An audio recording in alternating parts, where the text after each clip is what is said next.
ஏன் இன்னைக்கு தான் முதலா வந்து பலாப்பழத்தை கண்டுபிடிக்காங்கன்னு வைங்க. நம்ம என்ன நினைப்போம்? பழம்னா மஞ்சள் கலர்ல இருக்கணும். இந்த பழம் பச்சை கலர்ல இருக்கு, வெளியே வேற முள்ளு முள்ளா இருக்குது. எப்படி இந்த பழத்தை சாப்பிட முடியுமா முடியாதுன்னு நினைப்போம்ல. அது மாதிரி தாங்க பெத்தவங்களும் வெளியே வந்து ஒரு எதிரியா நடிச்சுக்கிட்டு உள்ளுக்குள்ள பாசத்தை வச்சுக்கிட்டு இருக்க ஒரே ஒரு ஜீவன் நம்ம பெத்தவங்க தாங்க. வீட்டுக்கு பிள்ளையா பிறந்தேனா, பிள்ளை ஆம்பளை பிள்ளையா பிறந்திருக்கானே, கருப்பா பிறந்தாலும் கலையா இருக்கணும்னு சொல்லிட்டு ஒரு நல்ல பேரை வைக்கலாம் அப்படின்னு சொல்லிட்டு எங்க அப்பா வந்து அவங்களோட சுற்றத்தெல்லாம் கூட்டிட்டு அப்படியே வீட்டுக்கு வராங்க. அன்னைக்கு பார்த்தீங்கன்னா எங்க அம்மாவோட தாத்தா இறந்து போறாரு. அன்னைக்கு பேர் வைக்கல. ஐயோ இந்த பையலுக்கு பேர் வைக்கணும்னு ஆசைப்பட்டமே, இப்படி ஒரு துஷ்டி வீடு ஆகி போச்சுன்னு சொல்லிட்டு சரி ஒரு 3 மாசம் கழிச்சு பேரை வைப்போம் அப்படின்னு சொல்லிட்டு ஒரு 3 மாசம் போஸ்ட்போன் பண்ணாங்க. அதே மாதிரி இன்னொரு 3 மாசம் கழிச்சு பேர் வைக்கிறதுக்கு ஒரு நாள் குறிச்சாங்க. அன்னைக்கு பாத்தீங்கன்னா எங்க அப்பாவோட பங்காளி ஒருத்தர் இறந்து போறாரு. என்னடா அந்த பேருக்கு 2 தடவை பேர் வைக்கும் போது இதே மாதிரி நடந்துருச்சுன்னு சொல்லிட்டு திரும்ப ஒரு 3 மாசம் போஸ்ட்போன் பண்றாங்க. திரும்ப ஒரு 3 மாசம் கழிச்சு பேர் வைக்கிறது பார்க்கும்போது நல்லா இருந்த எங்க ஆட்சி கீழே விழுந்துட்டா. அவ அன்னைக்கு பார்த்தா ஐயோ இந்த பேரில போவனுக்கு பேரே வைக்க கூடாது அப்படின்னு சொல்லிட்டா. ஆனாலும் எங்க அப்பாவுக்கு மனசு கேட்கல. இப்படியே ஒரு வருஷம் போயிருச்சு. திடீர்னு எங்க அப்பா எங்க அம்மா ஒரு நாள் கூப்பிட்டுச்சு, ஏட்டிங்க அந்த பாயில எடுத்துட்டு வாங்க அப்படின்னுச்சு. உடனே எங்க அம்மா அப்படியே ஆசையோட பிள்ளைக்கு தூக்கி கொண்டு வந்து அப்படியே விளக்கு முன்னாடி போட்டாங்க. இந்த பயலுக்கு இனிமேல் பேர் குறிக்கலாம் நம்ம டேட்டு பார்க்க கூடாது. இந்த பயலுக்கு வந்து இன்னைக்கு நான் ஒரு பேர் விடுறேன்னு சொல்லிட்டு வீர முருக பெருமாள்னு இந்த ஊர்லயே இல்லாத ஒரு பேர் எனக்கு விட்டாங்க. ஐயா ஐயா எப்பவுமே வகுப்புல முதல் மாணவனா தான் நான் தேர்ச்சி பெற்றுட்டு இருந்தேன். அன்னைக்கு என்னோட தந்தை என்னை பாராட்டவே மாட்டாரு. மேக்ஸ்ல வந்து பாத்தீங்கன்னா 90 மார்க் எடுத்துட்டு வருவேன். என்னடா நீ 90 மார்க் எடுத்திருக்க, ஏன் 100 மார்க் எடுக்கலன்னு நீ என் தந்தை திட்டுவாரு. எஸ்எல்சில வந்து பாத்தீங்கன்னா சாத்தாமலம் தாளுகாலே 2வது இடம் வந்தையா. அப்ப என் தந்தை என்னை பாராட்டல. ஐயா ஜிகே மூப்பனார் கையால வந்து பரிசு வாங்கினேன். அப்ப என் தந்தை பாராட்டல. இந்த மண்ணின் மாவீரன் வீரபாண்டிய கட்டபொம்மனுடைய மாறுவிட போட்டியில அவனுடைய வசனத்தை பேசி பள்ளி அளவுல முதலிடத்துக்கு வந்தேன். அப்பவும் என் தந்தை பாராட்டல. ஊரு பாராட்டுச்சு, உலகம் பாராட்டுச்சு, என் தந்தை மட்டும் பாராட்டல. என்னடா இந்த ஊர் உலகமே நம்மளை பாராட்டுது, நம்ம அப்பா மட்டும் நம்மளை பாராட்ட மாட்டேங்கிற என்னடான்னு சொல்லி ஒரு சின்ன மனசுக்குள்ள ஒரு வருத்தம் வந்துச்சுயா. +2 முடிச்சேன். எனக்கு வந்து இன்ஜினியரிங் தான் போகணும்னு ரொம்ப ஆசையா இருந்தேன். அப்பா அப்பாட்ட போய் இன்ஜினியரிங் படிக்கணும்னு சொன்னேன்.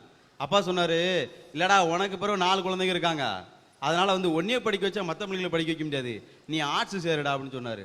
பிஎஸ்சி மேக்ஸ் படிக்க சொன்னாரு. ஆனா நான் படிக்கல.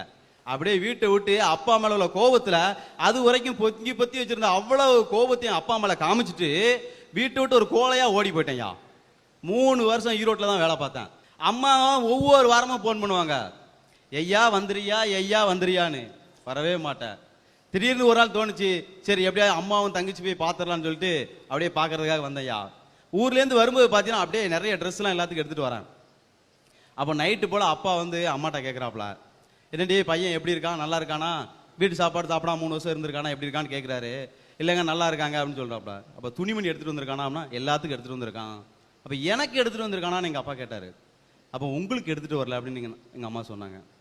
அப்போ எங்க அப்பா சொன்னாங்க, சரி அவனுடைய சம்பாத்தியத்துலேருந்து ஒரு 200 ரூபா எனக்கு கொடு அப்படின்னு கேட்டாப்ல.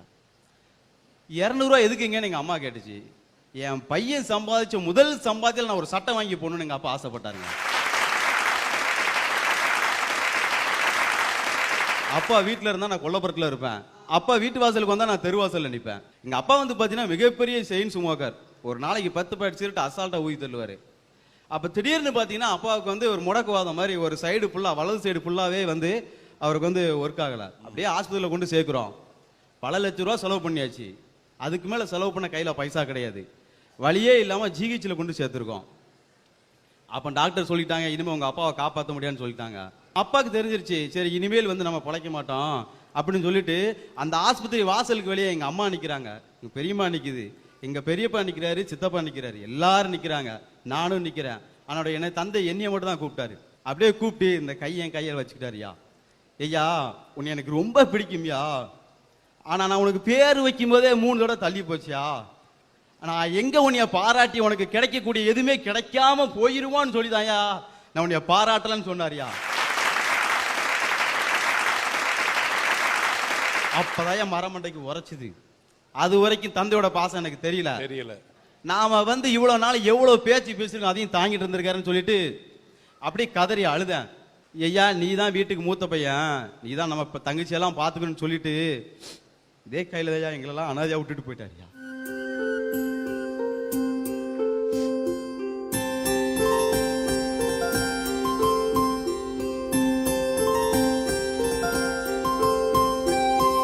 வாழ்றதுக்கு அம்மாவுக்கு வழியே கிடையாது, ஒரு சூழல்ல உட்கார்ந்துருக்கோம்.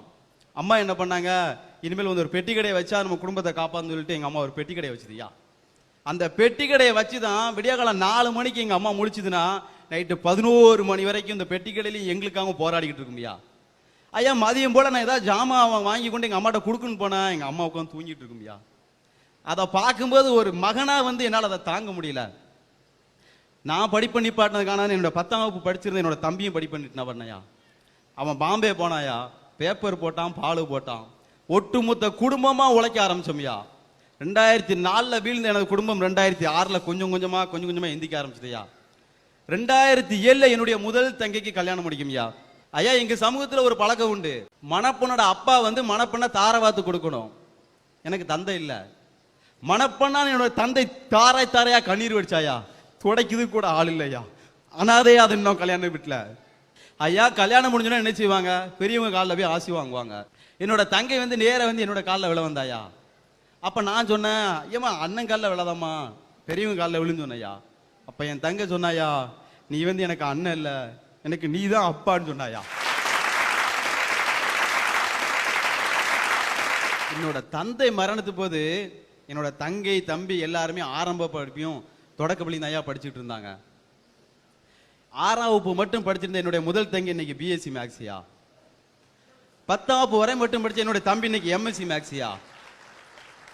6ஆம் வகுப்பு படித்துக்கிட்டு இருந்த என்னுடைய 2வது தங்கை எம்ஏ ஹிஸ்டரி முடிச்சு இன்னைக்கு தமிழ்நாடு காவல்துறையில் வேலை பார்க்காயா. 4ஆம் வகுப்பு படிச்சுக்கிட்டு என்னோட தங்கை இன்னைக்கு எம்ஏ பிஎட் முடிச்சுட்டு இன்னைக்கு தமிழ்நாடு அரசு பல்லூரியில் இன்னைக்கு ஆசிரியர் பணியாற்றி இருக்காயா. வெறும் 12ஆம் வகுப்பு மட்டும் முடிச்சுட்டு இருந்த நான் இன்னைக்கு எம்எஸ்சி எம்சிஏ எம்எல்ஐசி எம்பிஎல் பிஎட் இன்னைக்கு பிஹெச்டி படிச்சுட்டு இருக்கேன்.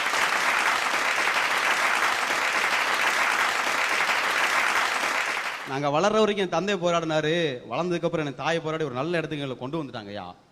அப்ப எங்க அம்மாட்ட சொன்னேன், ஏமா இனிமே எதுக்குமே பெட்டி கடை வேண்டாமா, இன்னைக்கு நாங்க எல்லாரும் சம்பாதிக்கிறோம், கடை வேண்டாமான்னு எங்க அம்மாட்ட சொன்னேன். எங்க அம்மா சொல்லிச்சு, ஐயா நான் என்ன வெயிலுக்கு போயா வேலை பார்க்குறேன், நேரம் வேற போனோம், பொழுது போகையா வீட்டில் இருந்தான்னு சொல்லிட்டு எங்க அம்மா அதே கடையை நடத்திட்டு இருந்துச்சியா. ஆனா உண்மை அது இல்லை. எங்க தான் கடையை போட்டுட்டு வீட்டுல உட்கார்ந்தா தான் பிள்ளை இன்னும் கஷ்டப்பட்டு உழைக்கணுமே, இன்னும் எங்களுக்காக அதே பெட்டி கடையில் தான் எங்க அம்மா உட்கார்ந்துட்டு இருக்கு. ஐயா இன்னைக்கு நல்ல நிலைமையில என்னை கடவுள் வச்சிருக்காருயா. 4000 ரூபாய் சம்பளம் வாங்கும் போது எங்க அப்பாவுக்கு ஒரு 200 ரூபாய் சட்டை வாங்கி கொடுக்கலையா. நான் இன்னைக்கு கை நிறைய சம்பளம் வாங்குறையா. எங்க அப்பாவுக்கு வந்து எத்தனை லட்சத்துக்குனாலும் சட்டை வாங்கி கொடுக்க தயாரா இருக்கேன்யா. ஆனா வாங்கிருக்கு தந்தை இல்லையா.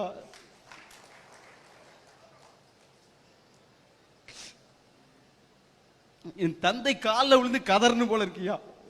அப்பா என்ன மன்னிச்சிருக்கப்பா, உங்களுடைய அருமை புரியாம உங்களை தவறா பேசிட்டப்பா, எப்படியாவது என்ன மன்னிச்சுங்கப்பா, திரும்பி வாங்கப்பான்னு கதறன்னு போல இருக்கியா. தந்தை